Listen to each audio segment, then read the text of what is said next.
Hello dear students and welcome back to textbook IIT JAM CUET PG platform. Textbook इस amazing से platform के ऊपर आप सब लोगों का फिर से एक बार बहुत बहुत स्वागत किया जाता है।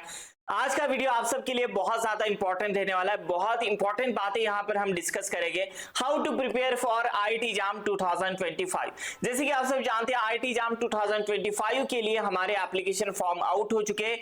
तो ये रही इंपॉर्टेंट डेट्स। अभी तक आप लोगों ने फॉर्म नहीं फिल करा होगा या फिर जो भी आपके दोस्त लोग हैं जो IIT JAM एग्जाम के लिए टारगेट कर रहे हैं उन तक ये इंपॉर्टेंट इंफॉर्मेशन पहुंचा दो। 3 सितंबर 2024 से ये एग्जाम फॉर्म स्टार्ट हो चुके हैं। 11 अक्टूबर 2024 ये लास्ट डेट है, ठीक है। उसके बाद में 8 जनवरी 2025 यहाँ पर हमारे एडमिट कार्ड आ जाएंगे IIT JAM के। और उसके बाद में जो हमारी एग्जाम है 2025 के अंदर होने वाली है 2 फरवरी के अंदर हमेशा हमारी एग्जाम होती है। तो 2 फरवरी हमारी 2025 को एग्जाम होगी और 16 मार्च को हमारा रिजल्ट आ जाएगा। तो देखो सारी डेट्स इन्होंने बताई है। अब हमारे लिए सबसे बेस्ट स्ट्रैटेजी कौन सी रहेगी? अगर आप BSc कैंडिडेट है और अगर आप IIT JAM एग्जाम के लिए टारगेट कर रहे हैं तो आपके लिए कौन सी स्ट्रैटेजी सबसे रहेगी, कैसे हमें पढ़ाई करना चाहिए, सारी चीजें हम ये वीडियो के अंदर हम बात करने वाले हैं, ठीक है। उससे पहले हम थोड़ा सा पेपर के पैटर्न को समझते हैं। पेपर का पैटर्न को अगर हम बात करें सेक्शन A, B, C ऐसे 3 सेक्शंस में आपका पेपर डिवाइड किया जाता है। नंबर ऑफ क्वेश्चंस की बात करें तो 30 क्वेश्चन जो है सेक्शन A में मिलते हैं, 10 क्वेश्चन सेक्शन B में और 20 क्वेश्चन सेक्शन C के अंदर। मार्क्स अगर हम देखें तो मार्क्स देखो यहाँ पर आप देखने मिलने देख रहे होगे। 1 मार्क्स का जो है सेक्शन A के अंदर 10 क्वेश्चन पूछे आएंगे, 2 मार्क्स के 20 क्वेश्चंस। बी के अंदर सारे के सारे क्वेश्चंस जो है 2 मार्क्स वाले हो गए। सी के अंदर 1 मार्क 10 क्वेश्चंस के और 2 मार्क्स वाले 10 क्वेश्चंस के, ठीक है। सेक्शन ए जो है MCQ टाइप पूछा आएगा, मल्टीपल चॉइस क्वेश्चंस, मतलब आपको क्वेश्चंस पूछाएगा जिसके 4 ऑप्शंस दिए जाएंगे, ठीक है। सेक्शन बी के अंदर MSQ मल्टीपल सिलेक्टिव क्वेश्चन, मतलब एक से ज्यादा सही आंसर हो सकते हैं। तो ये थोड़े से इसके लिए आपको कंसेप्ट की जरूरत पड़ेगी। MCQ तो इजीली आप बता पाओगे, लेकिन अगर आपको MSQ आंसर देना है, MSQ क्वेश्चन सॉल्व करना है तो इसके लिए आपका कंसेप्ट बिल्कुल क्रिस्टल क्लियर होना चाहिए। और थर्ड आ जाता है NAT numerical answer type questions. ये मोस्टली जो है ऑर्गेनिक एंड फिजिकल केमिस्ट्री के ही यहाँ पर क्वेश्चन आते हैं। जैसे फिजिकल केमिस्ट्री में कोई भी आपको न्यूमेरिकल दिया जाएगा और उसकी एक रेंज दिया जाएगा और रेंज के अंदर आपका आंसर आना चाहिए। या फिर ऑर्गेनिक केमिस्ट्री के अंदर जैसे स्पेक्ट्रोस्कोपी से क्वेश्चन आते हैं, number of H1 NMR signal, या फिर नंबर ऑफ स्टीरियो आइसोमर्स बोलो, या नंबर ऑफ डाइंस, ऐसे नंबर ऑफ वाले ऐसे क्वेश्चंस आते हैं आपको जिसका आपको नंबर बताना है, ठीक है। तो ये NAT टाइप क्वेश्चंस होते हैं। और अगर वेटेज की बात करें तो ऐसा नहीं, बहुत सारे बच्चे बोलते हैं सर फिजिकल केमिस्ट्री ज्यादा आता है, नहीं, 1-2 क्वेश्चंस इसमें 19-20 हो सकती है, लेकिन अप्रोक्सीमेटली अगर हम बात करें तो तीनों सब्जेक्ट का वेटेज इक्वल होता है। फिजिकल 20 क्वेश्चन, इनऑर्गेनिक 20 और ऑर्गेनिक 20, ठीक है। टोटल 60 क्वेश्चंस देखने मिलते हैं, ठीक है। सेक्शन ए में 30, बी के अंदर 10 और सी के अंदर 20, तो टोटल 60 हो गए और सबका इक्वल वेटेज होता है। कई बार ऐसा हो जाता है कि बस ऑर्गेनिक के मान लो कभी 22 पूछ ले रहे, लेकिन अप्रोक्सीमेटली अगर हम बात करें तो सब में इक्वल वेटेज है, ठीक है। अगर हम कट ऑफ की बात करें तो देखो कट ऑफ जो है इस बार का सबसे ज्यादा लगा था 2024 वाला, लेकिन हर बार ऐसा नहीं होता है। ये पेपर के पैटर्न के ऊपर भी डिपेंड करता है, क्वेश्चंस कैसा है, क्वेश्चंस की लेवल कैसी है, बहुत सारे पॉइंट्स रहते हैं जो इसके ऊपर अफेक्ट करते हैं, ठीक है। आप देख रहे हो कि एग्जाम के अंदर भी बहुत सारी चीजें आपको देखने मिले, तो इसकी वजह से कट ऑफ हाई चल जाता है। ये सबसे हाईएस्ट कट ऑफ मुझे लगेगा, लेकिन हर बार ऐसा नहीं होता है। पेपर जो है बहुत आसान भी नहीं होता है IIT JAM का, लेकिन इस बार का थोड़ा कट ऑफ हाई देखने मिला था आपको। तो ये 2024, बाकी आप देखेंगे 23, 22, 21 में लगभग सेम ही है, ठीक है। तो ये कट ऑफ को ध्यान में रखते हुए हमें किस लेवल की पढ़ाई करनी है आपको ये तो समझ में आ गया, क्योंकि आप नेशनल लेवल की एग्जाम दे रहे हो, कॉम्पिटिटिव एग्जाम की तैयारी दे रहे हो, तो आपको उस काबिल बनना पड़ेगा। उस लेवल की आपकी पढ़ाई होना चाहिए कि चाहे आप कट ऑफ कितना भी हाई लगा लो, लेकिन आपका क्वालिफिकेशन फिक्स है, ठीक है।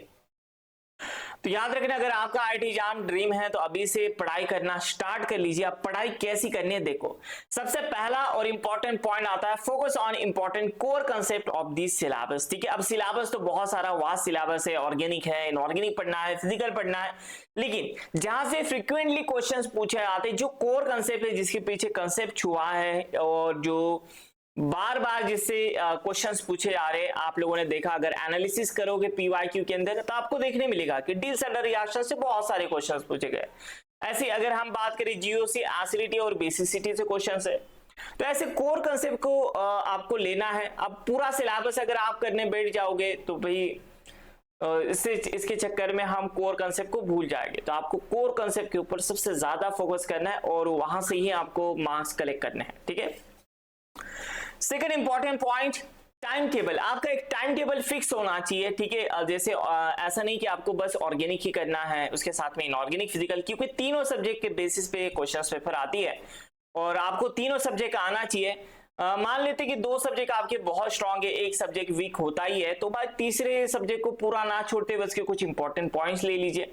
लेकिन पढ़ना तो भाई आपको तीनों सब्जेक्ट की उसका टाइम टेबल बिठाइए कि आज ऑर्गेनिक पढ़ूंगा तो कल इनऑर्गेनिक, परसों फिजिकल, ठीक है। या फिर सुबह ऑर्गेनिक पढ़ रहे हो तो शाम में इनऑर्गेनिक, कल इनऑर्गेनिक पढ़ना, सुबह शाम में फिजिकल पढ़ना है। और टाइम टेबल ऐसा होना चाहिए कि ऐसा नहीं कि बस हम सिर्फ पढ़े जा रहे, नहीं, पढ़ना नहीं। आपको देखो, जब भी हम रिवीजन करते, रिवीजन दो तरह से मानी जाती है।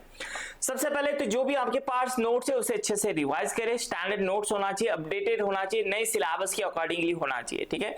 तो उसे अच्छे से रिवाइज करना है। उसके साथ में आपको क्या करना है, नंबर ऑफ क्वेश्चंस सॉल्व करना है।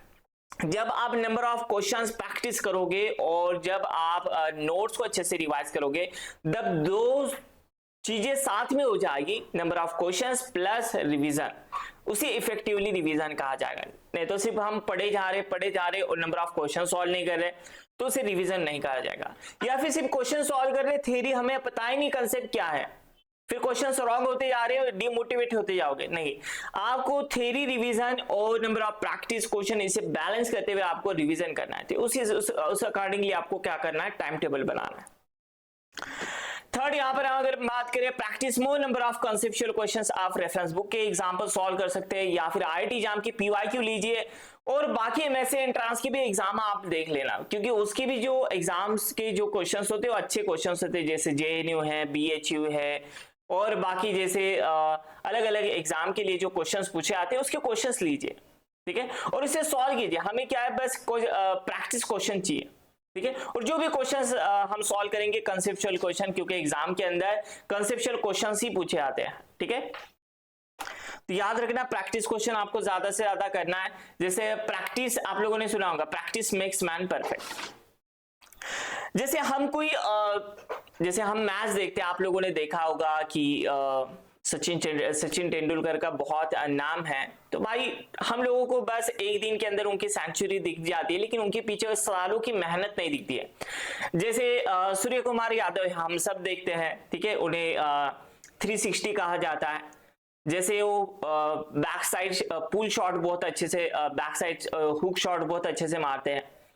तो भाई उन्होंने उतनी प्रैक्टिस की है, तब जाके उन्हें पता चला कि नहीं, ये बॉल को मैं हुक शॉट खेल सकता हूँ, इसे मैं पुल शॉट खेल सकता हूँ, ठीक है। तो ऐसी हमें क्वेश्चंस देखते ही समझ में आना चाहिए कि हाँ, ये जो इसका मैकेनिज्म, ये पाथवे से जाएगा।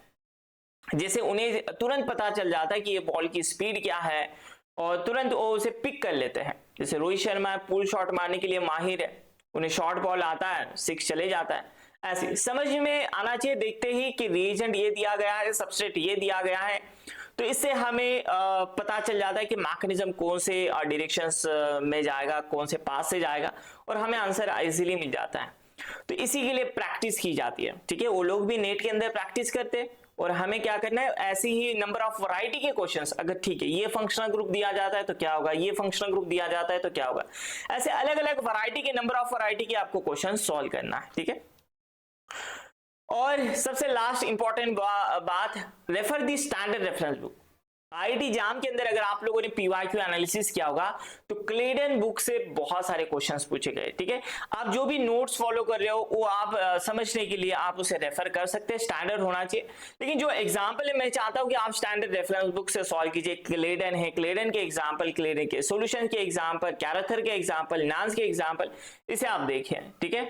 तो कुछ बुक्स है जो आपको मैं बता रहा हूं, इसे आप रेफर करें। जैसे क्लेडन आप सबके लिए बहुत अच्छी बुक है, आईआईटी एग्जाम के लिए टारगेट कर रहे हैं, क्लेडन अच्छे से रिवाइज कीजिए। क्लेडन के क्वेश्चंस, थ्योरी, जो भी आपको पढ़ना है, क्लेडन को एक आप अच्छी बुक के तौर पे उसे ले सकते हैं रिवीजन के लिए। ऑर्गेनिक केमिस्ट्री की मैं बात करूं, ऐसे इनऑर्गेनिक केमिस्ट्री के लिए अटकीन है, फिजिकल केमिस्ट्री के लिए केएल कपूर है, ठीक है। तो ऑर्गेनिक केमिस्ट्री के लिए क्लेडन, साथ ही साथ नाज, विलियम कैरेथर, कैरेसनबर्ग। अगर पढ़ना है तो क्लेडन पढ़िए, बाकी नाज, विलियम कैरेथर और कैरेसनबर्ग के क्वेश्चन जो है वो सिर्फ आप सॉल्व कर सकते हैं। आईआईटी एग्जाम के लिए जो मोस्ट फ्रिक्वेंटली क्वेश्चंस आपको देखने मिलते हैं या फिर मोस्ट इंपॉर्टेंट कंसेप्ट वो क्लेडन से उठाए जाते हैं और कैरेसनबर्ग से, ठीक है, याद रखना।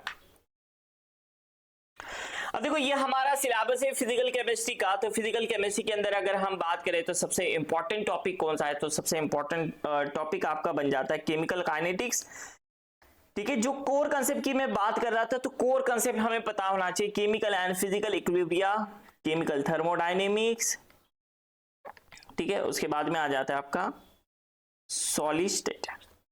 ये कुछ ऐसे इंपॉर्टेंट टॉपिक है, इससे क्वेश्चंस बनना ही बनना है और अच्छे खासे मार्क्स के लिए बन जाता है। उसके बाद में ऑर्गेनिक केमिस्ट्री की बात करें तो भाई आपको बेसिक तो पक्का होना चाहिए भाई, जीओसी वाला, ठीक है। यहाँ पर stability of carbocation, stability of radical, या फिर आपको पूछा जाएगा यहाँ पर रिएक्टिविटी, इलेक्ट्रोफिलिसिटी, न्यूक्लियोफिलिसिटी, सारे क्वेश्चंस। उसके बाद में आपको रिएजेंट एंड नेम रिएक्शंस ये करना है। उसके बाद में पेरीसाइक्लिक रिएक्शन, और यहाँ पर स्पेक्ट्रोस्कोपी यहाँ पर इन्होंने नहीं दिया है शायद, कोई बात नहीं, स्पेक्ट्रोस्कोपी कर लेना,